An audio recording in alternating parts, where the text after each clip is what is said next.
Avant de commencer, n'oubliez pas de vous abonner à la chaîne et visons les 10 000 likes sur cette vidéo. Cela peut sembler difficile, mais j'ai confiance en vous pour y parvenir. Maintenant, commençons. Le film débute avec une belle jeune fille nommée Sion qui marche dans la rue en pleurant. Soudain, une voiture appartenant à un homme inconnu s'arrête devant elle et elle monte à l'intérieur. Nous passons ensuite à un entraîneur de boxe nommé CHUL qui va parler au comité d'arbitrage et les accuse d'avoir accepté des pots de vin pour faire perdre ses boxeurs. Il s'énerve contre le directeur adjoint du comité, le traitant de raté, et tente de le frapper. Mais lorsque le directeur adjoint attaque le premier, CHUL se défend et lui donne un coup de poing dans l'estomac, le mettant à terre. Le directeur adjoint décide de le punir en le licenciant de son poste. Quelque temps plus tard, CHUL conduit sa voiture vers un village pauvre où il doit travailler comme professeur dans une école de filles. En chemin, sa sœur l'appelle, le réprimande pour ce qu'il a fait au directeur adjoint et le met en garde de ne pas causer d'ennui dans son nouveau travail. CHUL la rassure en lui disant qu'il est en route pour le village. Mais lorsqu'il atteint les abords du village, sa voiture tombe en panne. Il appelle une dépanneuse et par coïncidence, il remarque une affiche de disparition au sujet d'une fille nommée Sion, disparue depuis quelque temps. C'est la même fille que nous avons vue au début.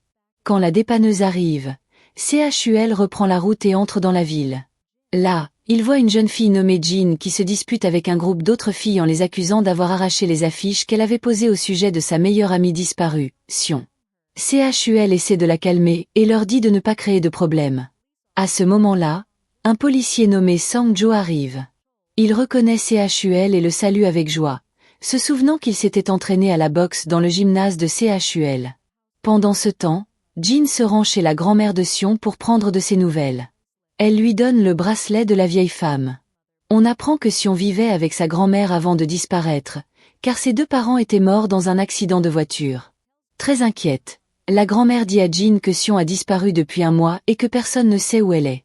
Jean la réconforte en lui disant qu'elle a porté plainte à la police et qu'elle est sûre qu'ils la retrouveront. Ensuite, Jean entre dans la chambre et voit ses peintures. Sion peignait des papillons, car elle les aimait beaucoup. Jean se remémore ses souvenirs avec son amie, quand elles portaient toutes deux des bracelets assortis décorés de papillons. Peu après, Jean trouve une médaille avec le mot gosse gravé dessus. Elle suppose qu'il s'agit du nom de l'endroit où Sion travaillait et décide de s'y rendre pour la chercher. Cette nuit-là, alors que Jean quitte la maison de la grand-mère et rentre chez elle, un homme mystérieux la suit, clairement avec l'intention de la kidnapper elle aussi. Heureusement, un bus arrive à temps et Jean monte rapidement dedans. Le lendemain, CHUL se rend à l'école où il doit travailler. Le directeur lui explique qu'il sera professeur d'éducation physique et qu'il sera également chargé de collecter les frais de scolarité impayés des élèves en retard de paiement. Après ces explications, le directeur l'emmène en salle des professeurs, le présente au personnel et lui dit qu'il a laissé sur son bureau une liste avec les noms et les photos des élèves qui n'ont pas payé. CHUL va ensuite à la cantine pour chercher les élèves sur la liste. Là, il rencontre Kai, le propriétaire de l'école. Kai, un homme très riche qui brigue aussi le poste de maire du village, l'accueille chaleureusement. CHUL consulte la liste et découvre que Jin fait partie des élèves qui n'ont pas payé. Il l'approche pour lui demander de régler les frais et lui demande aussi si elle connaît Sion, puisque celle-ci n'a pas payé non plus et qu'il n'a pas pu la trouver. Jin répond qu'elle paiera le mois prochain. Elle explique ensuite que Sion est sa meilleure amie, disparue depuis un mois, et que personne ne sait où elle est. Puis elle s'en va. Plus tard, CHUL va aux toilettes et aperçoit Jean qui saute par-dessus la clôture de l'école et s'enfuit en courant. Intrigué, il la suit jusqu'à un bar appelé Gosse. Les agents de sécurité l'arrêtent à l'entrée, lui ordonnant de partir. Quand CHUL arrive, Jean se faufile à l'étage pour chercher son ami, mais l'un des gardes l'attrape, forçant CHUL à intervenir. Il s'excuse auprès du garde et emmène Jean hors du bar. Dehors, il remarque une serveuse. Jean lui montre une photo de Sion et lui demande si elle la connaît. La fille devient nerveuse et nie la connaître, affirmant plutôt qu'une femme nommée Isole est responsable des filles qui travaillent là et qu'elle sait tout à leur sujet. De toute évidence, la serveuse ment par peur, n'osant pas avouer qu'elle connaît Sion. Cette nuit-là, Jean dit à CHUL qu'elle a déposé un rapport de disparition pour Sion, mais qu'elle a découvert que la police ne la recherchait en réalité pas. Personne ne semble s'en soucier. CHUL tente de la rassurer, disant qu'il contactera l'officier Sang-jo et s'assurera qu'il s'occupe personnellement de l'affaire. Il lui demande son adresse pour la raccompagner chez elle, Mais Jean suppose qu'il n'est pas vraiment sérieux et quitte sa voiture en colère, partant seul à pied. En chemin, une voiture la suit et un homme mystérieux en sort pour la poursuivre. Il la rattrape, l'électrocute avec un pistolet électrique et la rend inconsciente. Pendant ce temps, CHUL réalise que Jean a oublié son téléphone dans sa voiture. En allant le lui rapporter, il aperçoit le ravisseur. Il démarre aussitôt pour le poursuivre, mais l'homme parvient à s'échapper dans sa propre voiture. CHUL est forcé d'abandonner la poursuite et de vérifier l'état de Jean. Il la trouve inconsciente et l'emmène d'urgence à l'hôpital. 2 détectives de police arrivent pour l'interroger, promettant qu'ils retrouveront le criminel et l'arrêteront rapidement. Jean les interrompt, affirmant que cet homme pourrait être le même qui a kidnappé Sion, mais les détectives l'ignorent, désintéressés, et s'en vont. Plus tard, CHUL confronte l'officier Sang-jo, lui demandant pourquoi la police n'enquête pas sur la disparition de Sion. Sang-jo explique que la police est trop occupée avec les élections municipales et qu'en plus, beaucoup de filles du village ont déjà fugué. La police pense donc que Sion est aussi partie d'elle-même. CHUL s'énerve, convaincu qu'il se passe quelque chose d'étrange dans ce village. Le lendemain, il rend visite à la grand-mère de Sion et lui promet qu'il cherchera personnellement sa petite fille et la ramènera à la maison. Ensuite, il retourne voir l'officier Sang-jo et lui remet un rapport écrit détaillé sur la disparition de Sion, lui demandant de le transmettre au procureur afin qu'ils enquêtent puisque la police refuse de le faire. Quand CHUL retourne à l'école, il remarque de la fumée dans les toilettes des filles. Il y entre et ordonne aux élèves de sortir, exigeant qu'elles remettent leur paquet de cigarettes. Elles mentent, disant qu'elles n'en ont pas. Soupçonneux, il fouille lui-même les toilettes et découvre, choqué, une mini-caméra cachée dans un outil de nettoyage. Il consulte les enregistrements et découvre que le professeur d'art l'avait installé pour filmer secrètement les filles. CHUL ouvre l'ordinateur portable du professeur et trouve de nombreuses vidéos d'élèves filmées dans les toilettes. En parcourant davantage, il tombe aussi sur des messages. L'un d'eux est de Jean disant qu'elle l'attend dehors à l'école pour qu'il l'aide à chercher Sion. Un autre message vient de Sion elle-même, envoyé le jour de sa disparition. Elle y écrivait qu'elle voulait qu'il vienne la chercher en voiture. À partir de cela, CHUL soupçonne que M. Min, le professeur d'art, est derrière la disparition de Sion. Au même moment, Jean se trouve dans la voiture de Koum. CHUL l'appelle pour lui demander où elle est, mais elle refuse de le dire. Il la met en garde de ne pas rencontrer Min et lui révèle qu'il a vu les messages. Min avait été en contact avec Sion le jour de sa disparition et pourrait être celui qui l'a kidnappé. Pendant leur conversation, Jean remarque un porte-clés accroché aux clés de Koum. Il est orné d'un papillon en métal.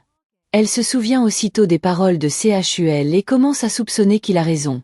Avec précaution, elle tente de faire comprendre à CHUL qu'elle est dans la voiture de Koum sans que Min ne s'en aperçoive. CHUL lui dit rapidement d'envoyer sa localisation par message, lui promettant de venir la sauver. À ce moment-là, Min s'arrête à un feu rouge. Jean essaie discrètement d'ouvrir la porte pour s'enfuir, mais Min lui attache la ceinture de sécurité et redémarre à toute vitesse. Elle parvient à envoyer un message à CHUL, lui disant que Min l'emmène dans son appartement. Jean demande alors à Min où il a eu le porte-clés papillon, sachant que Sion aimait les papillons. Min répond que Sion le lui avait offert en cadeau. Elle lui demande ensuite s'il avait été en contact avec Sion le jour de sa disparition. Il s'énerve, la frappe à la tête et la rend inconsciente. Quand Jean se réveille, elle se trouve dans la maison de Koum, attachée pour qu'elle ne puisse pas s'échapper. Par hasard, elle aperçoit le téléphone de Sion dans un tiroir, ce qui confirme son lien avec sa disparition. Koum insiste en disant qu'il n'a rien fait à Sion et qu'il ne sait même pas où elle est. À ce moment-là, CHUL arrive à la maison pour sauver Jean. Pris de panique, Koum essaie de soulever une grande planche pour la cacher dans une pièce secrète, mais CHUL défonce la porte, entre en force et le combat. Il exige de savoir ce que Koum a fait à Sion et pourquoi il a son téléphone. Koum explique que Sion lui avait envoyé un message le jour de sa disparition, lui demandant de venir la chercher en voiture. Quand il est allé la chercher, elle est montée dans sa voiture, l'air triste et effrayé. En chemin, ils se sont arrêtés à une station-service où elle lui a demandé d'attendre dans la voiture pendant qu'elle passait un appel. Après son coup de fil, elle lui a dit que quelqu'un d'autre viendrait la chercher et lui a demandé de partir. Il l'a fait, mais il l'a ensuite regretté, inquiet de l'avoir laissée seule la nuit. Alors, il est revenu à la station, mais elle avait disparu. Il affirme n'avoir trouvé que son téléphone cassé, gisant au sol près d'un entrepôt abandonné à côté de la station. Koum insiste sur le fait qu'il n'a rien fait de plus, mais CHUL refuse de le croire et lui demande pourquoi il n'a jamais signalé cela à la police. Koum répond qu'il avait peur, car il avait été la dernière personne avec elle et la police l'aurait sûrement suspecté et arrêté. Soudain, ils entendent les sirènes de police dehors.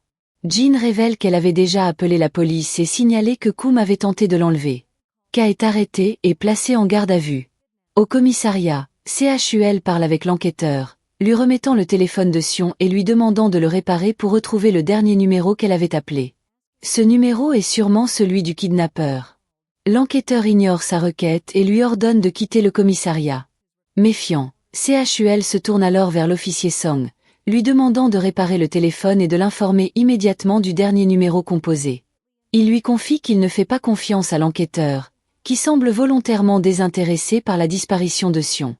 Pendant ce temps, l'enquêteur appelle Jang, le propriétaire du bar où travaillait Sion, pour lui dire que même s'il a essayé d'empêcher l'ouverture de l'affaire, le professeur CHUL fait pression et lui a apporté le téléphone à réparer. Jang lui ordonne de ne pas le réparer. Plus tard, l'enquêteur va parler à Kay, le riche propriétaire de l'école et candidat à la mairie. Quand il lui raconte ce qui s'est passé, Kay entre dans une colère noire et le frappe, révélant qu'il est lui-même derrière la disparition de Sion. Il avait soudoyé la police pour qu'elle ignore l'affaire. De retour à l'école, CHUL et ses collègues lisent les nouvelles concernant l'arrestation de Koum pour avoir installé en secret une caméra cachée dans les toilettes des filles.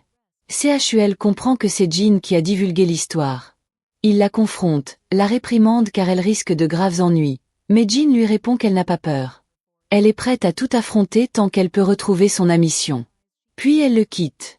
Plus tard, CHUL reçoit une convocation du bureau de Kay. Kay lui annonce qu'il est renvoyé de l'école afin de l'empêcher d'enquêter sur Sion. Il lui conseille même de quitter le village complètement. Frustré et perdu, CHUL ne sait plus quoi faire. Puis, l'officier Sang l'appelle en lui disant qu'un rapport vient d'arriver. Quelqu'un a trouvé le cadavre d'une fille sous un pont et il pense que cela pourrait être elle. CHUL se précipite sur les lieux et trouve Jean déjà présente, désespérée de connaître la vérité. Lorsqu'elle voit un bracelet en forme de papillon sur le corps, elle le reconnaît comme étant celui de son ami.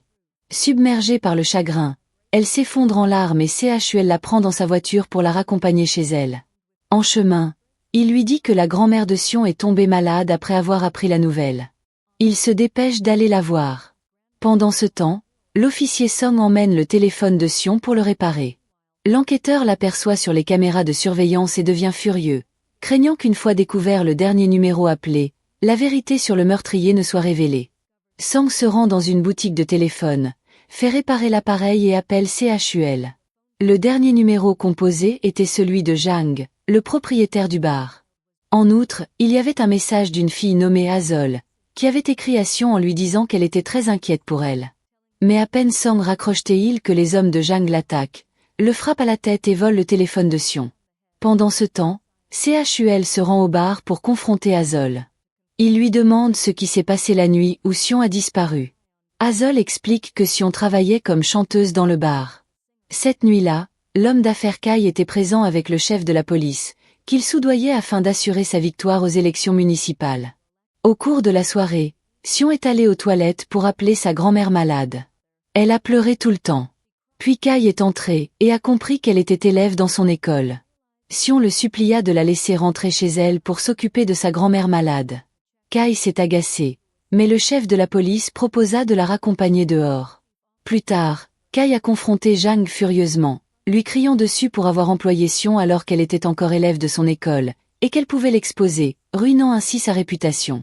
Jang le rassura, disant que Sion travaillait seulement pour rembourser les dettes de son père défunt, et qu'elle ne dirait jamais rien à personne, d'autant plus que personne ne savait même qu'elle travaillait au bar.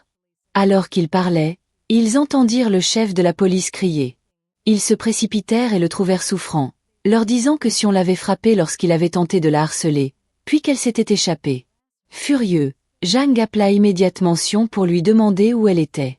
Elle lui répondit qu'elle attendait devant la station-service. Il lui ordonna de ne pas bouger jusqu'à ce qu'il arrive.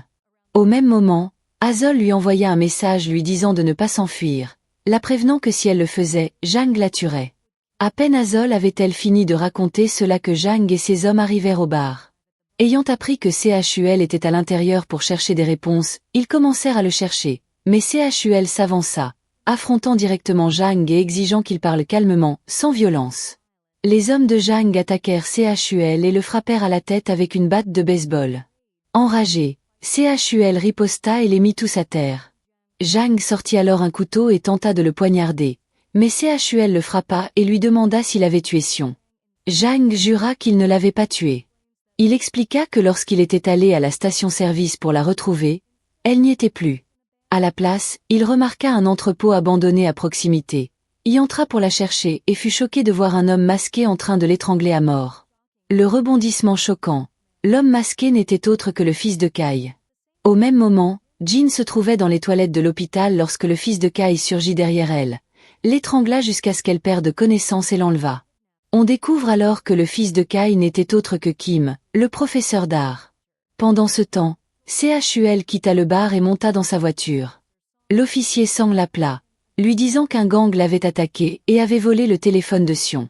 Il mentionna aussi quelque chose d'étrange. Un policier avait secrètement relâché Kim de sa garde à vue. CHUL raccrocha rapidement. Quelques instants plus tard, la mère de Jin l'appela pour lui dire que Jin avait disparu de l'hôpital. CHUL comprit que Kim l'avait kidnappée et se précipita chez lui pour la sauver. Jin reprit connaissance dans la pièce secrète de Kim. Kim lui dit qu'elle le comprenait mal, qu'il n'était pas un criminel comme son père, Kai. Il se rappela le jour où son père avait vu Sion morte. Ce jour-là, Kim avait pris le téléphone de Sion à Zhang, l'avait brisé, et avait subi les coups de son père, qui ne voulait pas que quiconque sache ce qui s'était passé car cela pouvait détruire ses chances aux élections. On apprend que Kim souffrait de traumatisme psychologique car son père l'avait constamment maltraité durant son enfance. CHUL arriva chez Kim et trouva la peinture couvrant la porte de la pièce secrète. Il la brisa, mais Kim n'était pas là. À la place, il trouva une autre peinture indiquant l'adresse d'un autre appartement, et il s'y précipita. Pendant ce temps, Kim entendit quelqu'un essayer d'ouvrir la pièce secrète. Pour réduire Jin au silence, il l'étrangla et la frappa, puis l'enferma dans le noir. Kai entra et demanda pourquoi Kim se cachait dans la pièce. Troublé, Kim ne sut que répondre.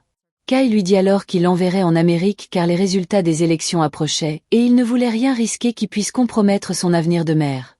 Kim refusa, disant que l'année scolaire n'était pas terminée et qu'il voulait rester pour aider les filles à étudier. Kai le réprimanda, le traitant de criminel et de meurtrier. Avant qu'il ne continue, Kim protesta en affirmant qu'il n'avait pas tué Sion. Nous découvrons alors la vérité. Kim ne l'avait en réalité pas tué. Cette nuit-là, lorsqu'il l'avait saisie à la gorge, il essayait en fait de la protéger de Zhang. Il l'aimait et lui avait seulement couvert la bouche pour qu'elle reste silencieuse et que Zhang ne la trouve pas. Quand son père était arrivé à l'entrepôt, Sion était encore vivante. Elle avait supplié Kai de ne rien dire et avait promis de garder ses secrets. Mais Kai avait pris un sac, l'avait enfoncé sur sa tête et l'avait étouffé jusqu'à la mort, juste pour s'assurer que personne ne puisse jamais l'exposer. Dans le présent, Kai devint furieux contre Kim et le frappa. Soudain, il entendit un bruit venant du placard.